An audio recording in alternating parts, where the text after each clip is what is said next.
Hi நண்பா, அனைவருக்கும் வணக்கம். இன்றைக்கி நம்ம பார்க்க போகிறது டெஸ்ட் நம்பர் 6 பொதுத்தமிழ் பகுதியில் தினமும் 25 கேள்வியை நம்ம டெஸ்ட்டாக போட்டுட்ருக்கோம். இன்றைக்கும் அதே மாதிரி தான் 25 கேள்வி இருக்குது. இந்த 25 கேள்வியையும் முழுமையாக டெஸ்ட் போட்டுட்டு உங்களுடைய ஸ்கோர் என்னங்கிறத மறக்காமல் கமெண்ட்டில் போட்டுவிடுங்க. நேற்று நமக்கு டைம் கிடைக்கல அப்படிங்கிறதுனால நம்ம வீடியோ போடலை, அதற்கு மன்னித்து கொள்ளவும். இன்றைக்கி நம்ம வீடியோ போட்டோம், இனி தொடர்ந்து வீடியோ வந்துகிட்டே இருக்கும். சரி, ஓகே, நம்ம இன்றைக்கி டெஸ்ட்டுக்குள்ளே போகலாமா? ஃபஸ்ட்டு கேள்வியை பாருங்கள். சரியான கூற்றை கண்டறிக. 2 கூற்று கொடுத்துருக்காங்க, எது கரெக்டுன்னு கண்டுபிடிக்கணும். கூற்று 1, மொழிபெயர்த்தல் என்ற தொடரை தொல்காப்பியர் மரபியலில், அதாவது 98வது பாட்டில் குறிப்பிட்டுள்ளார்.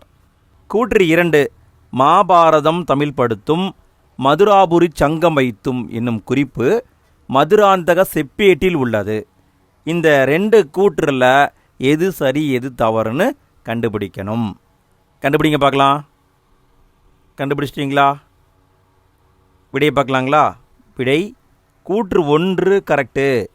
மொழிபெயர்த்தல் இந்த தொடரை தொல்காப்பியர் மரபியலில் தான் சொல்லியிருக்காரு. கூற்று 2 தவறு. மாபாரதம் தமிழ் படுத்தும் மதுராபுரி சங்கம் வைத்தும் அப்படிங்கிற குறிப்பு மதுராந்தக செப்பேடில் இல்லை. இது எங்கே இருக்குன்னா சின்னமனூர் செப்பேடு, அதில் தான் இருக்குது. சின்னமனூர் செப்பேடு, அதில் தான் இது இருக்குது. அப்போ இங்கே பார்த்தீங்கன்னா கூற்று 1 சரி, கூற்று 2 தவறு, 1 மட்டும் சரி. அடுத்து 2வது கேள்வியை பார்க்கலாமா? முனிவு, இதுக்கான பொருள் தருக. முனிவுன்னா என்ன? இதுக்கான விடையை பார்க்கலாங்களா? முனிவுன்னா சினம், சினம்னா கோபம். அடுத்து 3வது கேள்வி, உனக்கு கதை எழுத தெரியுமா என்ற வினாவிற்கு கட்டுரை எழுத தெரியும் என கூறுவது எந்த டைப்பான விடை? உனக்கு கதை எழுத தெரியுமான்னு கேட்குறாங்க, எனக்கு கட்டுரை எழுத தெரியும்னு அவர் சொல்கிறாரு. கேள்விக்கும் பதிலுக்கும் சம்மந்தம் இருக்கா? சம்மந்தமே இல்லை. சரி, இது எந்த டைப்பான விடைன்னு கேட்குறாங்க. இதெல்லாம் சிம்பிளான கேள்வி தான். விடையை பார்க்கலாங்களா? விடை இனமொழி விடை. கதை, கட்டுரை எல்லாமே ஒரே இனங்கள், ஒரே இனத்தை பற்றி சொல்கிறதுனால இனமொழி விடை. அடுத்து 4வது கேள்வி, அஸ்தட்டிக்ஸ் கலைச்சொல் அறிக. இதுக்கான கலைச்சொல் என்னன்னு கேட்குறாங்க. விடையை பார்க்கலாங்களா? விடை முருகியல். அழகியல் அப்படின்னு சொல்லுவாங்க, முருகியல்னு சொல்லுவாங்க. சரி, அழகியல் அப்படின்னு சொன்னால் எல்லாருமே கண்டுபிடிச்சிருவீங்க, முருகியல்னு சொன்னால் கண்டுபிடிக்க மாட்டீங்க. அதுக்காக தான் இந்த ஆப்ஷனை வச்சுருக்கோம். அஸ்தட்டிக்ஸ் அப்படின்னா அழகியல் அப்படிங்கிற அர்த்தமும் இருக்குது, முருகியல் அப்படிங்கிற அர்த்தமும் இருக்குது. அடுத்து 5வது கேள்வி, அகர வரிசையில் அமைக்கவும். அகர வரிசையில் அமைங்க பார்க்கலாம். இந்த மாதிரி கேள்வியெல்லாம் ரொம்ப சிம்பிளுங்க.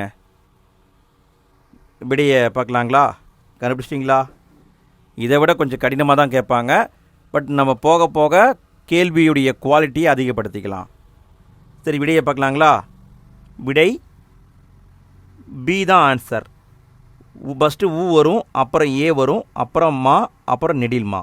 இதுதான் ஆன்சர். அ ஆ இ ஈ உ ஃபஸ்ட்டு ஊ, அப்புறம் ஏ, அப்புறம் ஏ, அப்புறம் பார்த்தீங்கன்னா மா, அடுத்து நெடில்மா. இதுதான் ஆன்சர். அடுத்து 6வது கேள்வி, ஔ, இதுக்கான இணை எழுத்தை அறிக. தமிழில் பார்த்தீங்கன்னா இணை எழுத்துக்கள்னு ஒரு கான்செப்ட் இருக்குது. ஔ அப்படிங்கிற எழுத்துக்கு இணை எழுத்து என்ன? இதுதான் கேள்வி. விடையை பார்க்கலாங்களா? விடை ஔ அப்படின்னா இதுக்கு இணை எழுத்து ஊ. அதுவே ஐக்கு இணை எழுத்து இ. சரிங்களா? இதை நல்லா கவனிங்க, இதையும் கேட்கலாம். அடுத்து 7வது கேள்வி, நே, இதுக்கான ஓரெழுத்து ஒரு மொழி அறிக. நேன்னா என்ன? இதுதான் கேள்வி. விடையை பார்க்கலாங்களா? நே அப்படின்னா அன்பு, நே அப்படின்னா அன்பு. அடுத்து 8வது கேள்வி, செய்யுளில் 4 சீர்களிலும் 2ஆம் எழுத்து ஒன்றி வருவது எந்த டைப்பான எதுகை? நல்லா கவனிங்க. 4 சீர்லையும் 2ஆம் எழுத்து ஒன்றி வருது. அப்படி வந்தால் அது எந்த டைப்பான எதுகை? விடையை பார்க்கலாங்களா? விடை முற்று எதுகை. 4 சீர்லையும் வந்தால் அதுக்கு பேர் முற்று எதுகை. 2ஆம் எழுத்து ஒன்றி வந்தால் எதுகை, முதல் எழுத்து ஒன்றி வந்தால் மோனை. அடுத்து 9வது கேள்வி, களிப்பு. இதுக்கான எதிர்ச்சொல் அறிக. களிப்பு. விடையை பார்க்கலாங்களா? விடை களிப்பு எதிர்ச்சொல் எரிச்சல். களிப்பு அப்படின்னா மகிழ்ச்சி, மகிழ்ச்சிக்கு எதிர்ச்சொல் எரிச்சல். சரிங்களா? அடுத்து 10வது கேள்வி, மாலையில் மலர்கள் மலர்ந்தன. இதில் வந்துள்ள வேற்றுமை எது? மாலையில் மலர்கள் மலர்ந்தன, இதில் எந்த வேற்றுமை வந்திருக்கு? இது கொஞ்சம் டஃப்பான கேள்வியாக தான் இருக்கும். சரி, விடையை பார்க்கலாங்களா? விடை இதில் 7ஆம் வேற்றுமை வந்துள்ளது. மாலையில் மலர்கள் மலர்ந்தன, இதில் பார்த்தீங்கன்னா 7ஆம் வேற்றுமை வந்திருக்கு. 11வது கேள்வி, வேதாரண்யம் மருவு பெயர் அறிக. வேதாரண்யம் இதை எப்படி சுருக்கமாக சொல்கிறாங்க? விடையை பார்க்கலாங்களா? விடை வேதை என்பது கரெக்டு. வேதாரண்யம் இதனுடைய மருவு பெயர் வேதை. 12வது கேள்வி, பாம்பின் வாய் தேரை போல. இந்த ஊமையின் பொருள் அறிக. பாம்பின் வாய் தேரை போல, அதாவது பாம்போட வாயில் இருக்கிற தேரை போல. இதான் ஊமை. இதனுடைய பொருள் என்னன்னு கேட்குறாங்க. இது கொஞ்சம் கஷ்டம்தான். விடையை பார்க்கலாங்களா? விடை தவிப்பு என்பது கரெக்டு. தவிப்பு. 13வது கேள்வி, தொழில் பெயர் பற்றிய தவறான கூற்றை கண்டறிக. 3 ஆப்ஷன் கொடுத்துருக்காங்க. இதில் எது தப்புன்னு கண்டுபிடிக்கணும். தொழில் பெயர் பற்றிய தவறான கூற்று என்ன? தொழிலுக்கு பெயராய் வரும், படர்க்கை இடத்தில் மட்டும் வரும், முக்காலத்தையும் காட்டும். இதில் எது தப்பு? விடையை பார்க்கலாங்களா? விடை தொழிலுக்கு பெயராய் வரும் கரெக்டு, படர்க்கை இடத்தில் மட்டும் வரும் கரெக்டு, பெரும்பாலும் காலத்தை காட்டாது.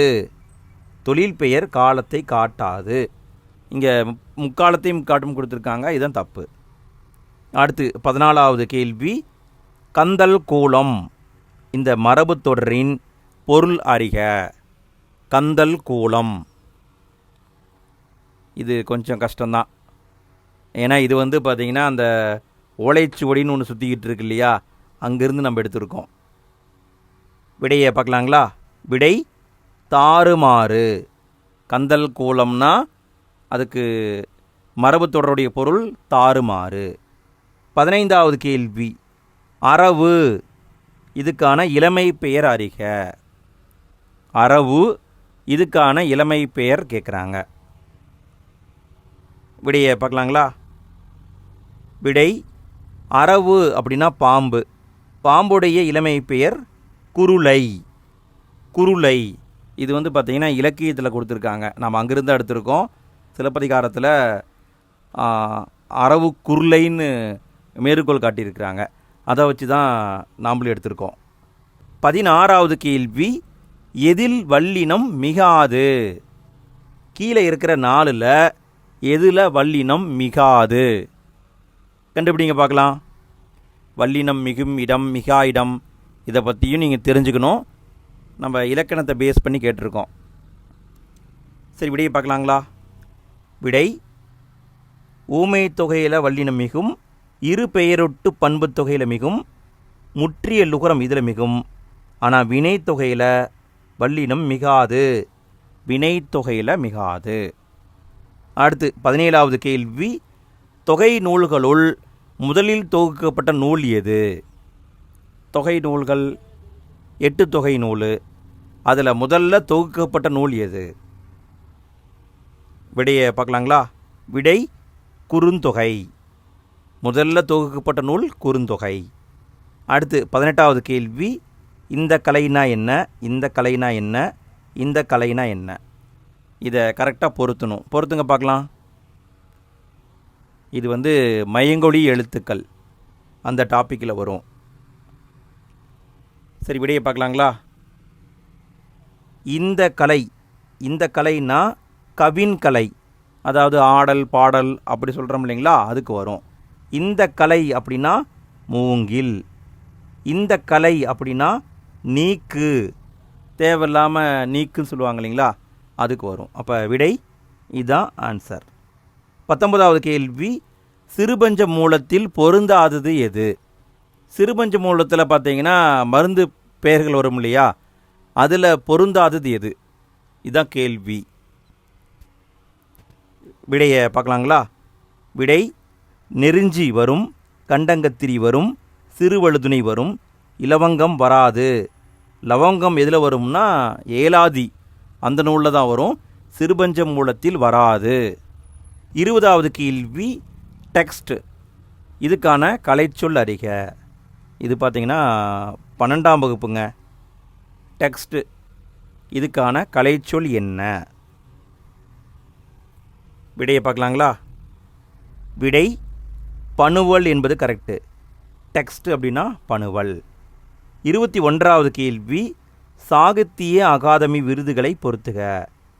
யார் வாங்கியிருக்காங்க அதை கரெக்டாக பொறுத்துங்க பார்க்கலாம். இதுக்கு கொஞ்சம் டைம் எடுக்கும். சரி, ஓகே, விடையை பார்க்கலாங்களா? விடை அன்யானி. இதை எழுதியவர் பூமணி. இலக்கிய சுவடுகள் எழுதியவர் மாதவன். சஞ்சாரம் எஸ் ராமகிருஷ்ணன். சூல் சோ தர்மன். அப்போ விடைன்னு பார்த்தீங்கன்னா BA DC. எங்கே இருக்குப்பா? இங்கே இருக்குது. இதான் ஆன்சர். 22வது கேள்வி, சரியான தொல்காப்பிய சொல் வரிசையை கண்டறிக. தொல்காப்பியத்தில் ஒரு பாட்டு இருக்குது, அந்த பாட்டு வரியை கொடுத்துருக்காங்க. இதில் எது சரியான வரிசையில் அமைக்கப்பட்டிருக்கு? இது வந்து இலக்கணம் தான், சரிங்களா? என்ன குமார் இப்படியெல்லாம் கேள்வி கேட்டு வச்சுருக்க அப்படின்லாம் கேட்கக்கூடாது. இது வந்து இலக்கணம் தான். ஒரு பாட்டை டெப்த்தாக படிச்சிருக்கீங்களா அப்படிங்கிறத டெஸ்ட் பண்ணுறதுக்கான ஒரு கேள்வி தான் இந்த கேள்வி. சரி, விடையை பார்க்கலாமா? விடை நிலம் தீ நீர் வழி விசும்பு. இதுதான் சரியான வரிசை. ஃபஸ்ட்டு நிலம், அப்புறம் தீ, அப்புறம் நீர், அப்புறம் வழி, அப்புறம் விசும்பு. இதுதான் கரெக்டு. 23வது கேள்வி, உவேசா நினைவு அஞ்சல் தலை வெளியிடப்பட்ட ஆண்டு எது? உவேசா அவர்கள் நினைவாக அஞ்சல் தலையை எந்த ஆண்டு வெளியிட்டாங்கன்னு கேட்குறாங்க. விடையை பார்க்கலாங்களா? விடை 2006. அடுத்து 24வது கேள்வி, கண் வளர்த்தல், இந்த மரபு தொடரின் பொருள் அறிக. கண் வளர்த்தல்னா என்ன? கண்டுபிடிங்க பார்க்கலாம். இதுவும் பார்த்தீங்கன்னா அந்த ஓலைச்சுவடி மாதிரி ஒரு புத்தகம் இருந்தது இல்லையா, அதுலேருந்து தான் எடுத்திருக்கோம். கண் வளர்த்தல்னா தூங்குதல். கண் வளர்த்தல்னா தூங்குதல். 25வது கேள்வி, கடைசி கேள்வி. ஃப்ரெண்ட்ஸ், இந்த வீடியோ உங்களுக்கு பிடிச்சிருந்தது அப்படின்னா மறக்காமல் லைக் போடலாம். நிறைய பேர் லைக் போட மாட்டேன்றீங்க. அப்படியே லைக் பட்டனை தட்டி விடுங்க. அதே மாதிரி இப்போ புதுசாக பார்த்தீங்கன்னா யூடியூப்பில் ஹைப்புன்னு ஒன்று கொடுத்துருக்காங்க. அந்த ஹைப்பை நீங்கள் கிளிக் பண்ணிங்கன்னா நீங்கள் பாயிண்ட் கொடுக்கலாம். அந்த பாயிண்ட் கொடுக்குறதும் ஃப்ரீ தான் போல இருக்குது, போட்டு விடுங்க. சரி, ஓகே. 25வது கேள்வியை பாருங்கள். செந்தமிழும் சுவையும் போல, இந்த மரபு தொடரின் பொருள் அறிக. செந்தமிழும் சுவையும் போல, இந்த மரபு தொடரின் பொருள் என்ன? விடையை பார்க்கலாங்களா? விடை ஒற்றுமை. ஒற்றுமை. அவ்வளோதான் ஃப்ரெண்ட்ஸ், இந்த வீடியோவில் 25 கேள்வியை பார்த்துட்டோம். இதே மாதிரி 25 கேள்விக்கான வீடியோ நாளைக்கு வருது. நல்லா படிச்சுட்டு வாங்க. சரிங்க ஃப்ரெண்ட்ஸ், அடுத்த வீடியோவில் சந்திப்போம். இன்றைய நாள் இனிய நாளாக அமைய வாழ்த்துக்கள். நன்றி.